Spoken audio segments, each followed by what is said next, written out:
राजनगर के एक राज्य में बहुत ही सुंदर राजकुमारी रहती थी, लेकिन अपनी माँ के जाने के बाद वो हंसना, लोगों से बात करना, घूमना फिरना सब भूल गई थी। एक दिन उस नगर के राजा अपने घोड़े पर सवार वहाँ से गुजर रहे थे। तभी वहाँ एक चोर आता है, जो कि एक पेड़ के पीछे छुपा राजा को आते हुए देख रहा था। जैसे ही राजा उसके करीब आता है, चोर रास्ते में एक पत्थर फेंककर घोड़े को गिरा देता है, जिसके कारण राजा भी जमीन पर जा गिरता है और जोर से चिल्लाता है, कोई है? हमें बचाओ, हमारी मदद करो, हमें चोट लगी है।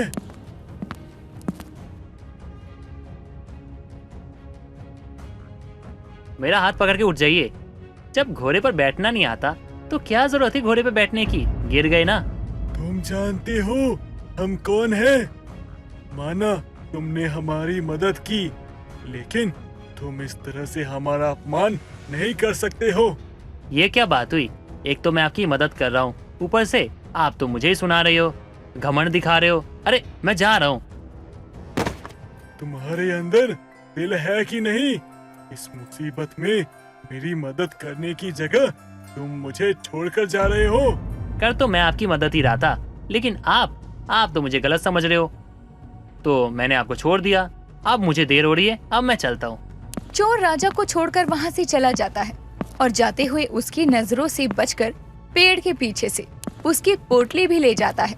थोड़ी देर बाद राजा जैसे तैसे अपने घोड़े पर बैठकर अपनी महल चला जाता है और चोर अपने घर पहुँचता है, जहाँ पहुँचकर वो उस पोटली को खोलता है।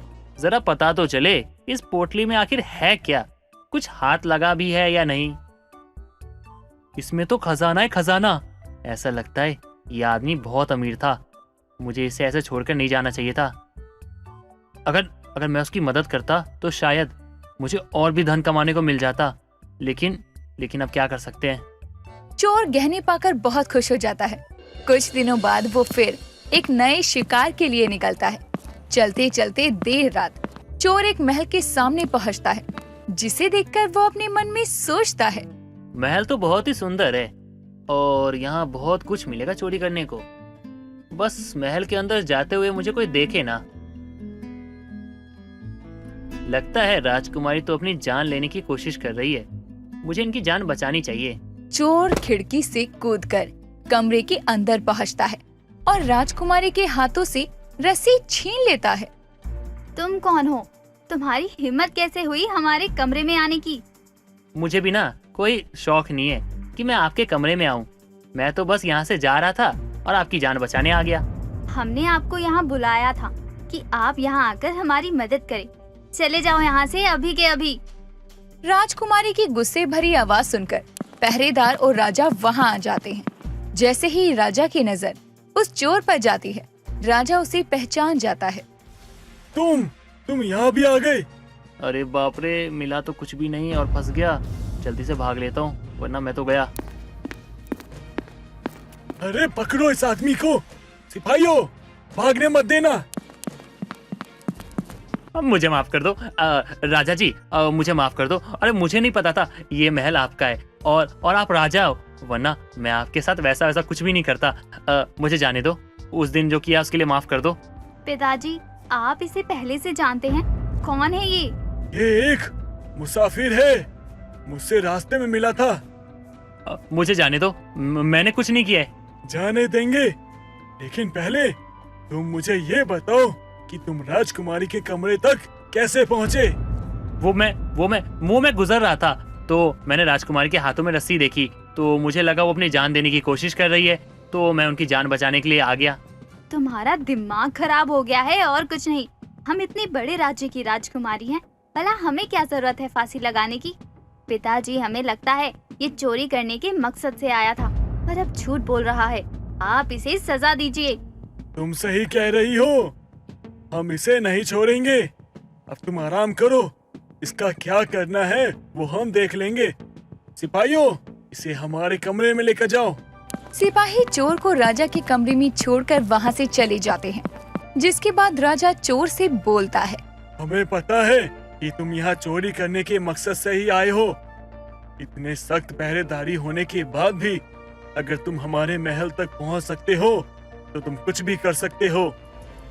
हमने उस दिन तुम्हें अपनी पोटली ले जाते हुए देख लिया था। अगर तुम हमारा एक काम करोगे तो हम तुम्हें इतना धन देंगे जिससे तुम्हारा जीवन सुखी हो जाएगा। बताइए, मुझे आपका कौन सा काम करना होगा, मैं कर दूंगा। कुछ ज्यादा नहीं, बस तुम्हें हमारे महल में रहकर हमारी राजकुमारी पर जासूसी करनी होगी। आप अपनी पुत्री की जासूसी क्यों करवाना चाहते हो? क्योंकि हमें लगता है हमारे साथ छल हो रहा है। जो राजकुमारी हमारे महल में है वो हमारी पुत्री नहीं, कोई और है। बस तुम्हें राजकुमारी की जासूसी करनी है, इससे हमारी गलतफहमी भी दूर हो जाएगी। ठीक है ठीक है, मैं आपका काम करने के लिए तैयार हूँ। चोर राजा के कहने पर राजकुमारी की जासूसी करना शुरू कर देता है। तभी एक दिन चोर राजकुमारी के कमरे में छुपा उस पर नजर रख रहा था, जहां वो राजकुमारी को अपने आप से बातें करता सुनता है। उस दिन हमारा काम होते होते रह गया। अगर वो आदमी उस दिन हमारे कमरे में नहीं आया होता तो अब तक हम अपना काम करके यहाँ से निकल गए होते। राजकुमारी की बात सुनकर चोर अपने मन में सोचता है, ये किस काम की बात कर रही है? कहीं राजा सही तो नहीं कह रहा? ये नकली राजकुमारी तो नहीं? हमें पता लगाना पड़ेगा। एक दिन राजकुमारी देर रात सबसे नजरें बचाकर अपने कमरे से बाहर निकलकर एक सुनसान रास्ते पर चली जाती है। चोर भी धीरे धीरे उसके पीछे जाता है। कुछ देर बाद वो एक बंजारे की बस्ती में पहुंचती है और एक तंबू वाले घर में घुस जाती है, जहां उसकी जैसी एक और राजकुमारी होती है, जिसे देखते ही चोर के होश उड़ जाते हैं। एक साथ दो राजकुमारी? इसका मतलब राजा साहब ने जो कहा था वो सच कहा था। राजकुमारी महल में जो है वो नकली है और असली को इसने कैद करके रखा है। मुझे ये बातें राजा को बतानी होगी। चोर जैसे ही वहां से भागने की कोशिश करता है, उसका पैर फिसल जाता है और उसके मुंह से आवाज निकल जाती है। उसकी आवाज सुनकर सभी उसे पकड़ लेते हैं। तभी राजकुमारी उससे बोलती है, तुम यहाँ भी आ गए? तुमने हमारी बातें सुनकर अपनी मौत को दावत दे दी है। मैंने नहीं, तुमने अपनी मौत को दावत दी है। राजा की पुत्री को बंदी बना लिया और ऊपर से तुम्हें पता है राजा का तुम पे शक हो चुका था। उन्होंने तभी मुझे तुम्हारी जासूसी के लिए रखा था ताकि मैं सच का पता लगा सकूं। अब मैं उन्हें सब सच बता दूंगा। तुम राजा को तब कुछ बता पाओगे जब तुम जिंदा बचोगे। इसे मार कर जंगल में फेंक दो। सभी लोग उस चोर को मारकर जंगल में फेंक देते हैं। नकली राजकुमारी का राज अभी भी राज ही था। कई दिन गुजर जाते हैं, लेकिन चोर का कोई भी अता पता नहीं था। तभी राजा राजकुमारी के पास जाता है। पुत्री, क्या तुमने उस आदमी को कहीं भेजा है जिसे हम इस महल में लेकर आए थे? कई दिनों से दिखाई नहीं दे रहा है। नहीं पिताजी, हमने उसे नहीं देखा। हमें तो वो शक्ल से चोर लग रहा था। इतना बड़ा महल है, कुछ चोरी करके भाग गया होगा। बात तो राजकुमारी सही कह रही है। हमने ही बेवजह उस पर भरोसा कर लिया और राजकुमारी की जासूसी के लिए एक चोर को रखा। राजा वहाँ से चला जाता है। कई दिन बीत जाते हैं, लेकिन वो चोर वापस नहीं आता और उसके साथ क्या हुआ इस बात से अनजान राजा उसे धोखेबाज समझ लेता है। कुछ दिन बीतते हैं। तभी एक दिन देर रात वो चोर खिड़की से राजा के कमरे में कूदता है और उसे देखते ही राजा को गुस्सा आता है। धोखेबाज इंसान! हमने सोचा था चोर है, ईमान होगा, लेकिन तेरा तो कोई ईमान ही नहीं है। धोखा दिया तूने मुझे। मैंने आपको कोई धोखा नहीं दिया। आपको जो शक था वो बिल्कुल सही था। ये आपकी राजकुमारी नहीं है। असली राजकुमारी को इनके लोगों ने बंजारे की बस्ती में कैद किया हुआ है। तुम इतने यकीन से कैसे कह सकते हो? मुझे पूरी बात बताओ। चोर राजा को अपने साथ हुई सारी चीजें बताता है।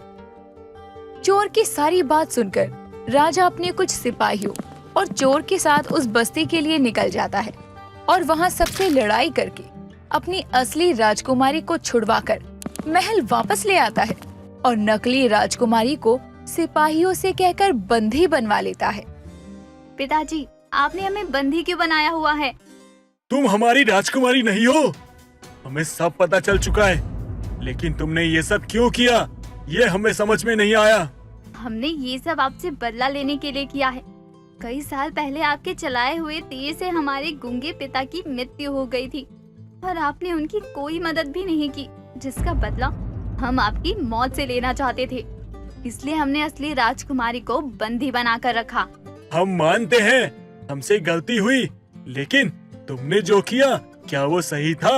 इसलिए सजा वो तो तुम्हें जरूर मिलेगी। राजा नकली राजकुमारी को हमेशा के लिए कारावास में डलवा देता है और असली राजकुमारी के साथ खुशी खुशी रहने लगता है।